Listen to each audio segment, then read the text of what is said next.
പെട്ടെന്നൊരു കോള്. ഞാനിവിടെ മാർക്കറ്റ് സിറ്റിയിൽ എത്തിയിട്ടുണ്ട്, ഒന്ന് വേഗം വായോ ഒന്ന്. പ്ലാൻ ചെയ്ത് മീറ്റ് ചെയ്യുന്ന ഞങ്ങൾ ഇത് അൺഎക്സ്പെക്റ്റഡ് ആയിട്ടായിരുന്നു കേട്ടോ മീറ്റ് ചെയ്തിട്ടുണ്ടായിരുന്നത്. ആ ഒരൊറ്റ വിളിയിൽ മനസ്സിലാക്കാം എന്തോ കാര്യമുണ്ടോയെന്ന്. അപ്പം നിങ്ങൾ വിചാരിക്കും ആരായിരുന്നു അതെന്നുള്ളത്. എൻ്റെ ബെസ്റ്റ് ഫ്രണ്ടാണ് കേട്ടോ, അതിലുപരി എൻ്റെ ഒരു സിസ്റ്റർ. ഞങ്ങൾ എല്ലാ കാര്യങ്ങളും അങ്ങോട്ടും ഇങ്ങോട്ടും ഷെയർ ചെയ്യാറുണ്ടേ. ഞങ്ങളങ്ങനെ എപ്പോഴും മീറ്റ് ചെയ്യുന്നത് ഫ്രണ്ട്സൊന്നുമല്ല കേട്ടോ. അവൾ പാലക്കാടും ഞാൻ മലപ്പുറമാണ്. പരസ്പരം മീറ്റ് ചെയ്യണമെന്നുണ്ടെങ്കിൽ ഒന്നെങ്കിൽ ഞാൻ അങ്ങോട്ട് പോകണം, അല്ലെങ്കിൽ അവൾ ഇങ്ങോട്ട് വരണം.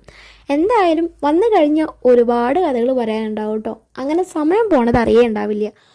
എൻ്റെ ലൈഫിൽ വളരെ ചെറിയ സർക്കിളേ ഉള്ളൂ കേട്ടോ. അതിലുള്ളവരും എനിക്ക് വളരെ വേണ്ടപ്പെട്ടവരാണ് കേട്ടോ. അവരെക്കുറിച്ച് ഞാൻ ഓരോ വീഡിയോയിലായിട്ട് പറയാം. ഇപ്പം നമുക്കിത് സ്റ്റോപ്പ് ചെയ്ത് എന്താണ് നെക്സ്റ്റ് നടക്കാൻ പോകണമെന്നുള്ളത് പറഞ്ഞുതരാം.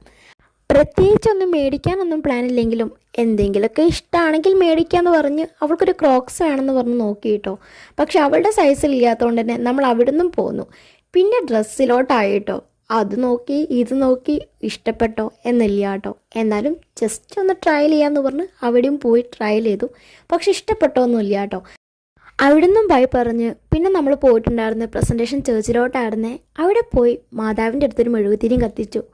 പ്രസൻറ്റേഷൻ സ്കൂളിൽ എനിക്ക് പെട്ടെന്ന് ഓർമ്മ വന്നൊരു കാര്യം, ഞാൻ എപ്പോഴും എക്സാമിന് വരുമ്പോൾ നേരം വൈകിട്ടായിട്ട് വരിക.